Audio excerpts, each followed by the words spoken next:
My brother and his wife lived in my house, rent-free for years. While I was away, they carried out a renovation without my permission. Then, they handed me the bills and called me stingy for not wanting to pay. There's a special kind of betrayal that only family can deliver, the kind that festers because it's wrapped in years of shared history and supposed love.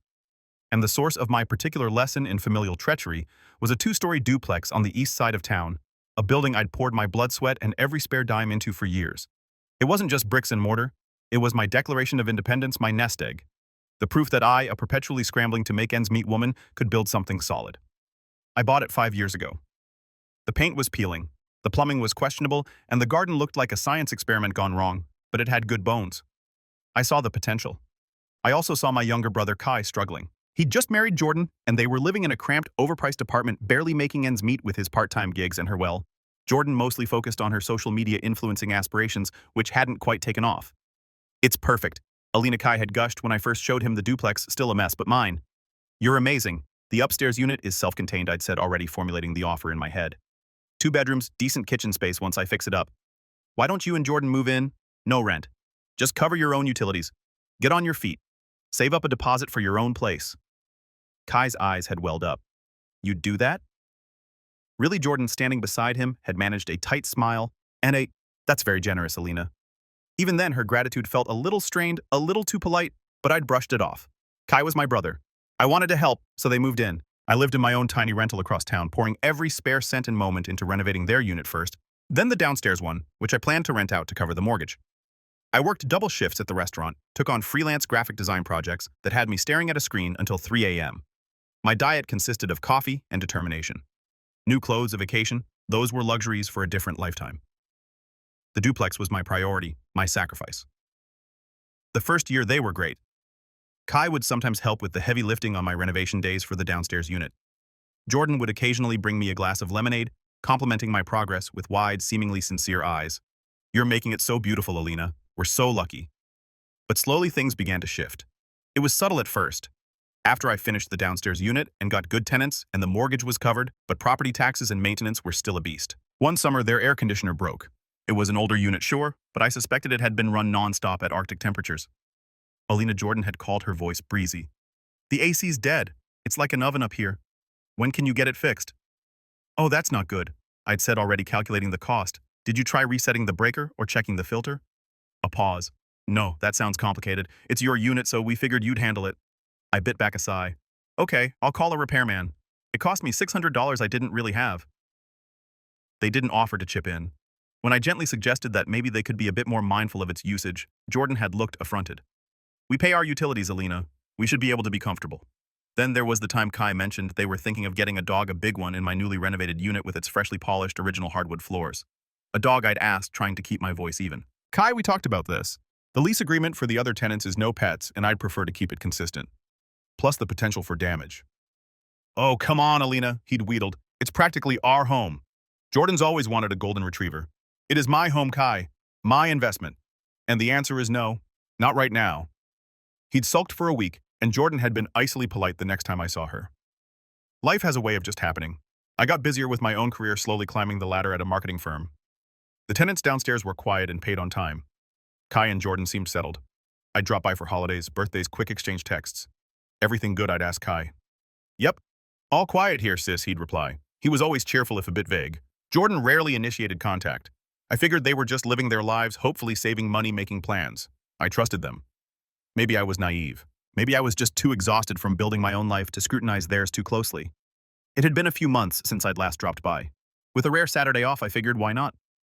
I grabbed a coffee and headed over, a little niggle of something I couldn't name sitting in my stomach. The little niggle grew as I pulled up to the duplex. From the outside, everything looked the same. My sensible, slightly faded blue paint job. The neat, if uninspired, flower beds I'd planted along the walkway. I walked up the steps to their unit and noticed the front door was ajar, just a crack. That was unusual. Kai was usually so particular about locking up. I could hear noises from inside, a rhythmic thumping and a low hum like some kind of industrial fan. Not sounds I associated with my brother's usual weekend routine of video games and napping. "Kai, Jordan." I called out, pushing the door open a little further. The sight that greeted me stopped me dead in my tracks.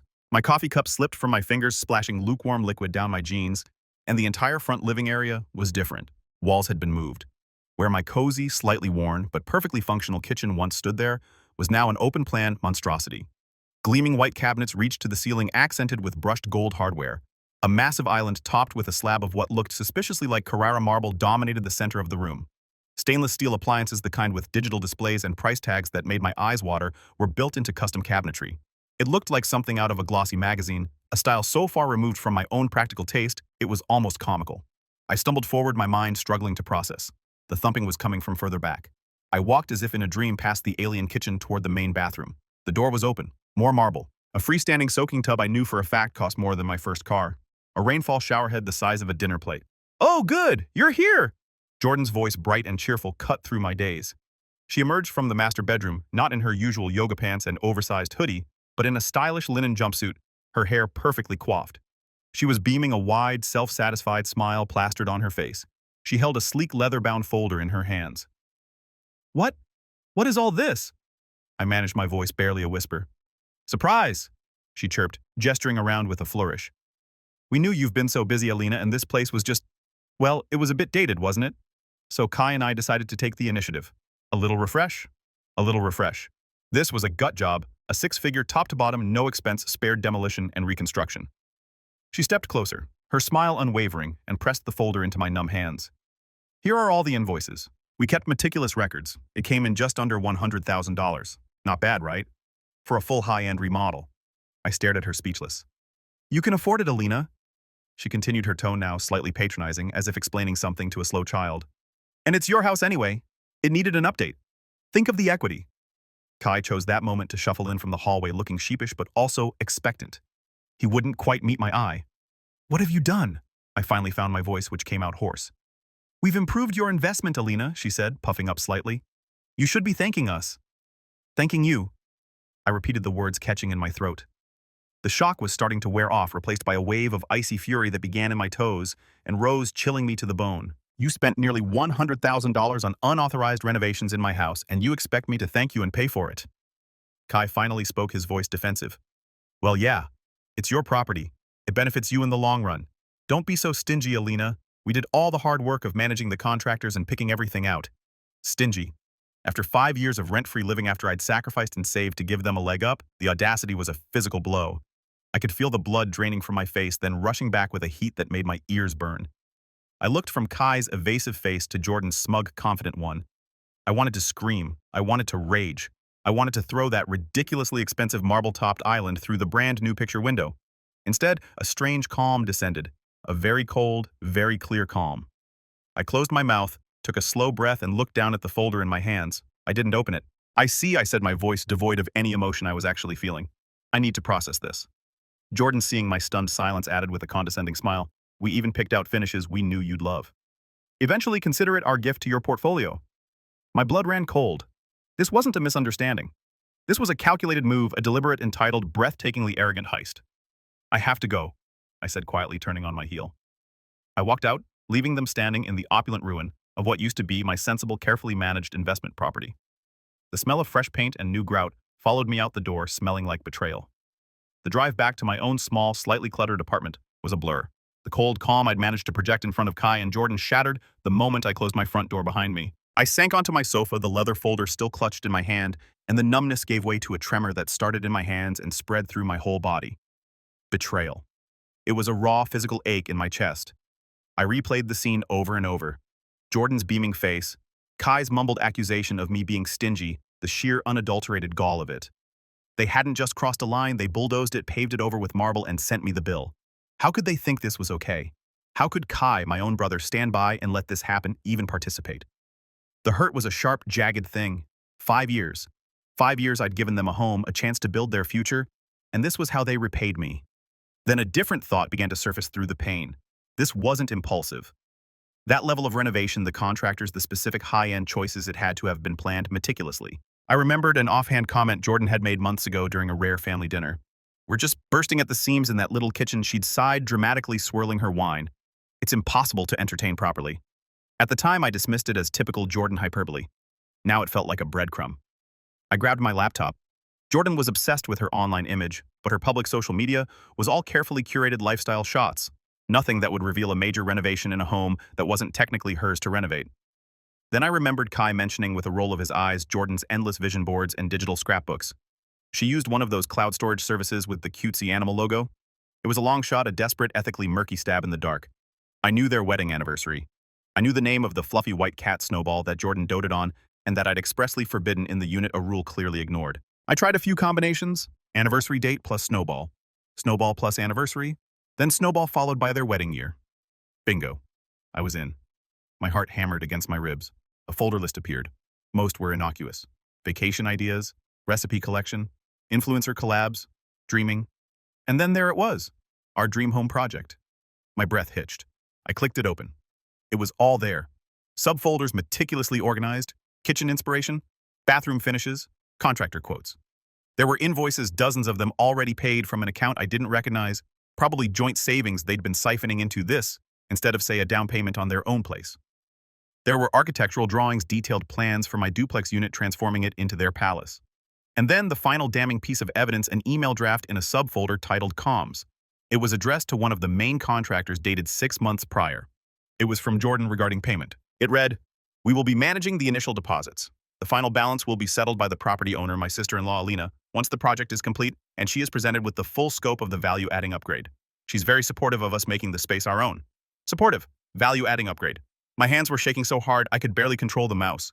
They hadn't just overstepped. They hadn't just been thoughtless or entitled. They had actively, deliberately, and with months of premeditation conspired to defraud me. They'd planned to spring this on me, counting on my shock, my desire to avoid family conflict, or perhaps my supposed wealth to bully me into paying for their fantasy. The hurt didn't disappear, but it was now overlaid with something else. A cold, hard fury, a steely resolve that settled deep in my bones. They wanted to play me for a fool. They thought I'd just roll over. I picked up my phone, my fingers surprisingly steady as I dialed. "Amara," I said. When my best friend answered, "You are not going to believe what just happened." I laid it all out. The surprise visit, the marble monstrosity, the folder of bills. Kai's accusation. Amara listened, punctuated by gasps and horrified silences. No freaking way, she breathed when I finished. "Alina, that's grand larceny with a side of delusion. Tell me about it," I said, the cold anger making my voice flat. "And I found their plans, Amara, online. They've been plotting this for at least 6 months." "Okay." Deep breaths, Amara said, her voice instantly shifting into practical supportive mode. "First, you are not paying a single cent. Not one. Second, you need a lawyer like yesterday." "I know," I said. The thought had already begun to form. "I know a guy," Amara said. "Stephen Norris. He's a shark, but he's fair. Specializes in property and contract disputes. He'll eat them for breakfast." Staring at their secret plans, the betrayal was a fresh stab. They hadn't just overstepped. They'd conspired. My desire for simple repayment morphed into something colder, more calculated. They wanted to play games. Fine, I'd learn the rules. I booked an appointment with Stephen Norris for Monday morning. Stephen Norris's office was all sleek lines and muted tones, a stark contrast to the chaos raging inside me. He was a man in his late 40s, sharp eyes, sharper suit, and a handshake that meant business. I laid out the whole sordid tale, from my initial offer of a rent-free haven to the marble-clad ambush and the damning contents of Jordan's Dream Home project folder, copies of which I had printed and brought with me. He listened intently, occasionally jotting down a note, his expression unreadable. When I finished, he leaned back in his chair. "Miss Henderson," he began, his voice calm and measured, "your brother and sister-in-law, have, to put it mildly, acted egregiously. They had no legal right to make alterations of that magnitude without your explicit written consent, and they certainly have no legal standing to demand you pay for said alterations." A small knot of tension I hadn't realized I was holding loosened in my chest. "So I don't have to pay?" "Absolutely not," Stephen confirmed. "In fact, you have several avenues here. You could sue them for the cost of restoring the property to its original condition if that's what you wished. You could evict them for breach of your verbal tenancy agreement. Their unauthorized renovations constitute a significant breach." He paused. "Or you could explore other resolutions."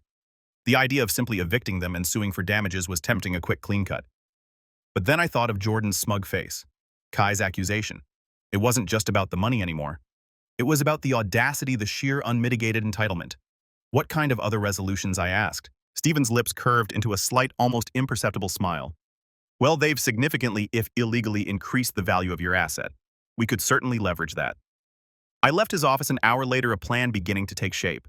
A cold, satisfying counteroffensive. He'd given me clarity, and more importantly, a sense of control I hadn't felt since I'd walked into that renovated nightmare.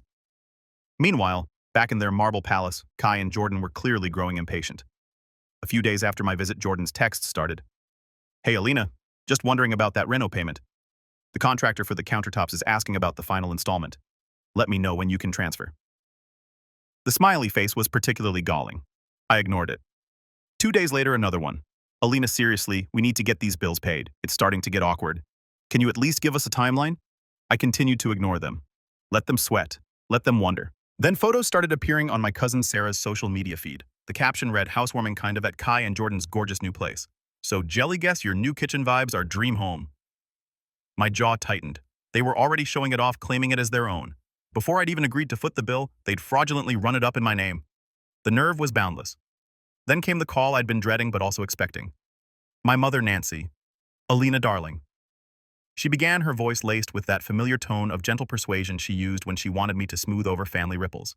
Kai called. He's very upset. He said there's been a misunderstanding about some work they did on the house. A misunderstanding, Mom. I kept my voice carefully neutral. They gutted my property and expect me to pay $100,000 for renovations. I never approved. That's not a misunderstanding. That's a demand. Oh, Alina, don't be so dramatic, she sighed. He said Jordan got a bit carried away, but their intentions were good. It does look lovely from what he described. Can't you just sort this out? It's family. Perhaps pay half or work out a payment plan with them for peace's sake. I could hear Kai's one-sided woe-is-me version of events echoing in her words. He'd conveniently left out the premeditated planning, the secret folders, the sheer scale of the deception. Mom, there's more to this than Kai is telling you, I said, trying to keep the frustration out of my voice. I'm looking into it. I'll handle it. Well, I hope so, dear. Family is too important to let silly things like money come between you. Silly things like money, like $100,000 of my money they'd spent without my permission. I hung up feeling a fresh wave of anger not just at Kai and Jordan, but at the way my family always seemed to expect me to be the accommodating one, the one to absorb the costs, emotional or financial. The next day, another text from Jordan. This one took the cake. Hey, so we were thinking since the main bath turned out so well, we should probably do the guest bathroom to match. Keep the flow, you know. What are your thoughts on a clawfoot tub? You'd love it. We found a great one. Only a few grand. Let me know if you want the link. XOXO. The sheer, unadulterated, gold-plated nerve of it almost made me laugh. Almost. They were already planning phase 2 of their hostile takeover of my finances and my property. They truly believed they were going to get away with it. They had no idea what was coming. The first step in my counteroffensive was to get an official valuation. On Stephen Norris's recommendation, I contacted Leah Jensen, a certified appraiser. I met her at a coffee shop near her office, not at the duplex. I didn't want Kai and Jordan getting wind of anything yet. So the situation is a little unusual. I began handing Leah a coffee. My tenants, who are family, unfortunately undertook extensive renovations without my consent. They're very high-end. Leah raised an eyebrow. Unauthorized renovations. That's a messy one. Are we talking new paint or something more substantial? Marble countertops, new layout, luxury appliances? The works, I said. Professionally done, from what I can tell, just entirely unapproved and unbudgeted by me. I see, she said, tapping her pen on her notepad. And you need an appraisal reflecting the current state of the property, including these additions. Exactly, I confirmed. As is. I need to know what it's worth now with all their improvements. Leah was discreet and efficient. She visited the property a few days later while Kai and Jordan were presumably at their respective day jobs, or in Jordan's case, curating content. I'd given her a key. She called me that afternoon. Well, Alina, Leah said, a note of surprise in her voice. Your tenants certainly have expensive taste, and they hired competent if presumptuous contractors. The workmanship is surprisingly good for an unauthorized job. The value of your property has increased significantly. She emailed me the official report later that day. The numbers were staggering. The duplex unit, with its unwanted but undeniably luxurious makeover, was now valued at nearly $150,000 more than I'd paid for the building 5 years ago. My jaw tightened. They'd spent close to $100,000 of their money, and in doing so had gifted me a substantial bump in equity. The irony was almost painful, yet deeply satisfying. Armed with this concrete valuation, the next phase of my plan clicked into place. A few days later, my phone rang. It was Kai. His voice when I answered was dripping with a syrupy, unfamiliar remorse. Alina. Hey sis, listen. I wanted to apologize about the house and everything. I waited, saying nothing. I could hear faint whispering in the background, Jordan no doubt coaching him. Jordan, well, she gets these ideas, you know, and she just runs with them. She got a bit carried away. We both did. We're really sorry if it caused you any stress. Stress. That was one word for it. Financial ruin was another. We were thinking, he continued, the false sincerity practically oozing through the phone. Maybe we could talk properly about the renovations. Maybe we can contribute a little something towards it. You know, help out with the cost, a little something. After they'd presented me with a bill for $100,000, the whispering in the background got a little louder, more insistent. Jordan was clearly feeding him lines. This wasn't an apology. It was a pathetic attempt to gauge my reaction to see if I was softening to perhaps trick me into committing to pay something, anything, so they could claim I'd agreed. I almost laughed. Instead, I kept my voice cool, non-committal. Of course, Kai, we should definitely talk. It's a significant situation. Great, great, he said, relief evident in his tone. When are you free? We can come over to your place. Or actually, I interjected smoothly. Why don't you both come over to the house next Saturday? Say around 11, and we can discuss its future. The house. Oh yeah, sure. That works, he said, a little surprised. He probably expected me to be avoiding the scene of the crime. We'll be there. Perfect, I said. I'll see you both then. I hung up, a grim smile playing on my lips. They thought they were reeling me in. They had no idea they were swimming straight into the net. The next week was a flurry of activity. I met with Stephen Norris again. We went over the appraisal, the figures, the strategy. He was thorough, his legal mind dissecting every angle. By the end of our second meeting, we had 2 documents drafted, printed on crisp, official-looking paper. The first was a new lease agreement, a standard rental contract, but with one crucial difference: the monthly rent. It was calculated based on the current fair market value for a newly renovated luxury 2-bedroom unit. In that neighborhood, a figure significantly higher than my mortgage, property taxes, and insurance, combined a figure I knew they couldn't possibly afford. The second document was an offer of sale, a straightforward proposal for them to purchase the unit from me. The price, the new, much higher, appraised value, reflecting all their hard work and investment. I placed both documents into a neat manila folder. I sent the calendar invite through email meeting to discuss property matters. Simple. Formal. Let them think they were about to get what they wanted. Let them walk in confident and smug, ready for me to finally cave. The anticipation was a tight coil in my stomach, but it wasn't anxiety. It was the thrill of the hunt. Saturday morning dawned bright and clear, a perfect backdrop for the storm I was about to unleash.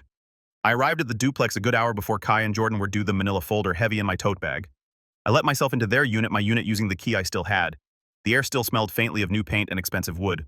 I walked through the transformed space, my footsteps echoing on the light oak floors. The marble countertops gleamed under the recessed lighting. It was undeniably beautiful in a cold show-home kind of way, a monument to their audacity. I felt surprisingly calm.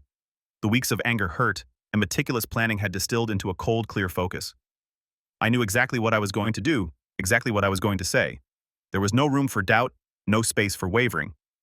I made myself a cup of tea, using their ridiculously high-tech kettle, the kind that could probably launch a rocket if you pressed the wrong button, and sat at the huge marble island. I arranged the documents from my folder neatly in front of me, waiting. At precisely 11, I heard their car pull up, footsteps on the stairs, a knock on the door they now treated as their own. "Come in," I called out, my voice even. Kai entered first, looking nervous, his eyes darting around as if expecting a trap. Jordan followed, and any nervousness she might have felt was expertly masked by that familiar, infuriatingly smug expression. She was dressed impeccably, of course, in some sort of cream-colored cashmere sweater and perfectly tailored trousers. She looked like she owned the place, which in her mind, I suppose she did. Alina, hi, Jordan chirped, her smile wide and a little too bright. "Thanks for having us over. So glad we can finally sort this all out." "Kai, Jordan?" I greeted them, my tone polite, almost bland. "Please have a seat." I gestured to the new bar stools tucked under the island. They sat, Kai perching uneasily on the edge of his stool, Jordan settling in with an air of expectation. She glanced at the folder in front of me, a flicker of something triumphant in her eyes.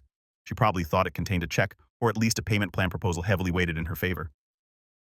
"Coffee," I offered, playing the gracious hostess in their stolen palace. "Oh no, thank you.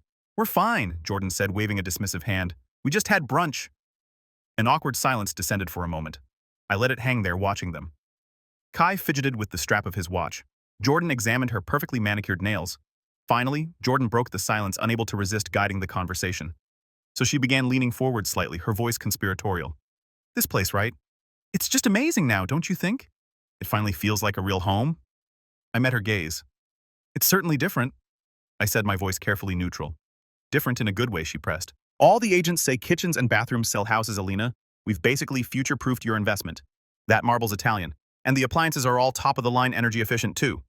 She rattled off brand names and features as if she were a salesperson on commission. Kai chimed in, emboldened by Jordan's confidence. "Yeah, Alina, we put a lot of thought into it. A lot of work. Those contractors weren't easy to manage, let me tell you." I nodded slowly, letting them talk, letting them dig their own graves a little deeper. I even managed a small, non-committal sound of agreement when Jordan pointed out a particularly hideous and undoubtedly expensive light fixture they'd chosen for the dining area. "Yes," I said when they finally paused for breath. "You've certainly put a lot of work into making it unique." The anticipation in the room was thick enough to spread on toast. They were practically vibrating with it, waiting for me to acknowledge their brilliance, their foresight, and most importantly, to open my checkbook. Jordan's smug smile was fixed in place. Kai looked like a kid waiting for a promised treat. I let a small, almost imperceptible smile play on my lips. Well, I began placing my hand on the manila folder, my fingers brushing against the crisp edges of the documents within. I paused, drawing out the moment, savoring the shift in the air as their expectant smiles wavered slightly, replaced by a flicker of uncertainty. I've given this a lot of thought, I continued, my voice calm and steady. A great deal of thought. And I've made some decisions regarding the house and your substantial contributions to its value. I looked them both directly in the eye first, Kai then Jordan, holding their gaze for a beat longer than comfortable. The air in the ridiculously opulent kitchen crackled. First I said, my voice even and cold, sliding a glossy, professionally bound document across the marble island towards them. I want to thank you. Your unauthorized yet extensive renovations have significantly increased the market value of my property. I tapped the cover of the document. This is the official appraisal report conducted last week. I watched their faces. Kai frowned, looking confused. Jordan's smug smile widened a fraction, a predatory gleam in her eyes. She clearly thought this was the prelude to me capitulating, perhaps even offering them a bonus for their vision. She reached for the report. So I continued, my voice dropping a notch, losing any hint of warmth it might have feigned earlier. I slid a second document across the island, this one a standard legal form. Effective the 1st of next month, your rent will be adjusted to reflect the current luxury market rate for such a beautifully renovated home. I paused, letting the words sink in. That will be $3,500 per month. Their smiles vanished instantly, utterly. Jordan's jaw quite literally dropped. Her perfectly lipsticked mouth hung open in a silent O of disbelief. Kai went pale, his eyes widening as he stared at the new lease agreement I just presented. Before either of them could recover enough to speak, I pressed on my voice like ice. Or of course I added, sliding a third document, the purchase offer, towards them. You have another option. You can purchase the property from me. I gave them a thin, humorless smile.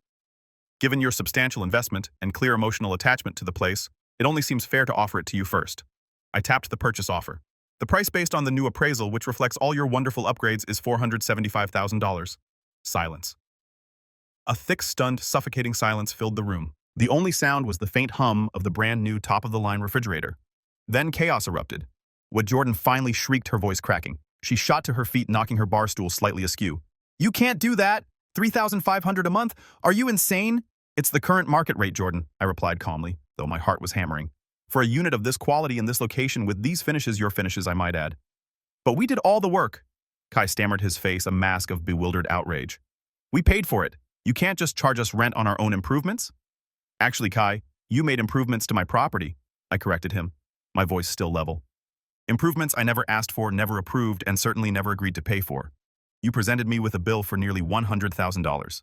I'm merely adjusting the terms of your tenancy to reflect the new reality you've created. This is outrageous. It's unfair.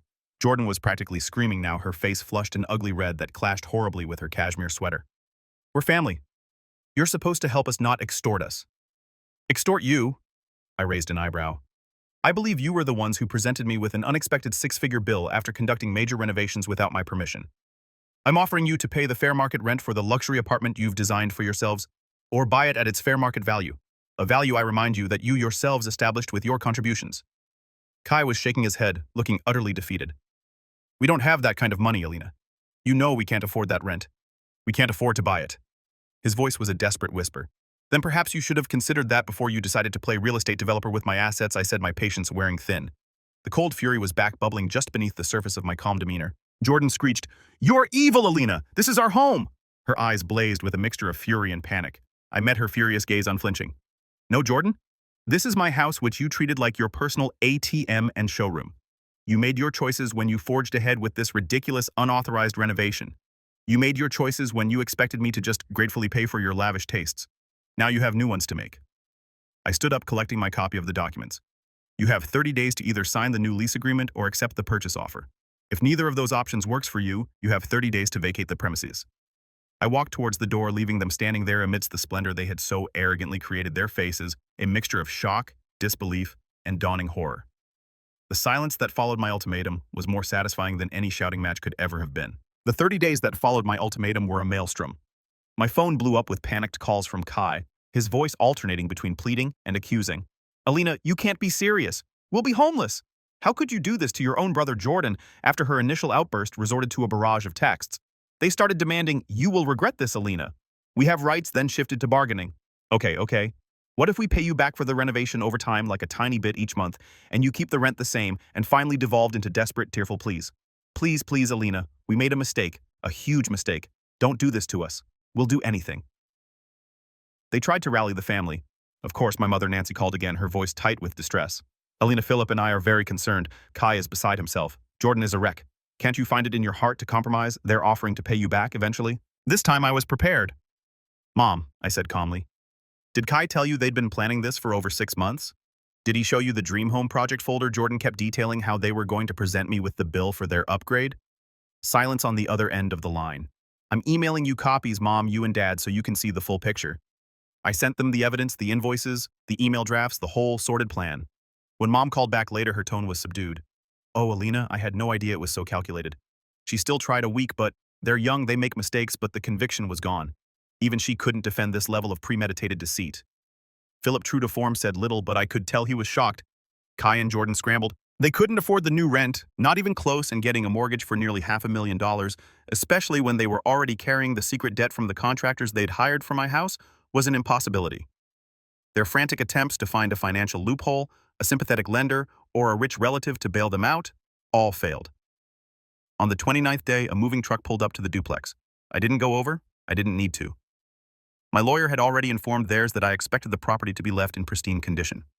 As per the terms of their original, albeit verbal, and now thoroughly violated agreement, they complied, probably on legal advice, or perhaps holding on to a sliver of hope that a demonstration of good behavior might make me relent. At the 11th hour, I didn't. Amara helped me do the final walkthrough after they'd gone. The place was immaculate, spotless. Every marble surface gleamed, every high-end appliance shone. It was also eerily empty, stripped of all their personal belongings, all traces of their occupancy. All that remained was the monument to their greed and my victory. Wow, Amara breathed, looking around the cavernous, empty kitchen. They really did a number on this place. Expensive, but wow. Yep, I said, running a hand over the cool marble island. And now it's going to make me a tidy profit. I put the unit on the rental market the very next day at the full $3,500 rate. It was snapped up in less than a week by a young doctor and her architect husband who adored the modern, luxurious finishes. They signed a 2-year lease. The last I heard through the family grapevine, Kai and Jordan were crammed into a tiny, rundown 1-bedroom apartment on the other side of town, the kind of place they'd probably sneered at 5 years ago. Their relationship, already strained by Jordan's expensive tastes and Kai's spinelessness, was reportedly crumbling under the weight of their self-inflicted financial disaster and the mountain of debt they still owed to the contractors. Apparently, those meticulous records Jordan kept didn't extend to actually paying all the final bills once it became clear I wasn't going to. My relationship with Kai is fractured, maybe irreparably. He avoids my calls and family gatherings are tense. My parents are still walking on eggshells around me, a mixture of residual disappointment in Kai and a new weary respect for me. It's not perfect, but a huge weight has been lifted from my shoulders. I stood up for myself. I drew a line in the sand, and when they stomped all over it in diamond-studded stilettos, I made them pay the price. The financial gain from the increased rent is undeniably satisfying. It's more than covering the mortgage and expenses. It's actually building my savings at a rate I'd only dreamed of. But the real satisfaction, the deep quiet of contentment, comes from the karma. They thought they were so clever, so entitled, so much smarter than hardworking, sensible Alina. They thought they could take and then demand more. Instead, they dug their own gold-plated ditch, and I simply handed them the shovels and let them lie in it. Some might call it harsh, but as I cashed that first new rent check, all I could think was that they had every chance to be grateful, to be respectful, to be decent. Instead, they chose greed. And greed, as they learned, has a very steep price, especially when you try to send the bill to someone.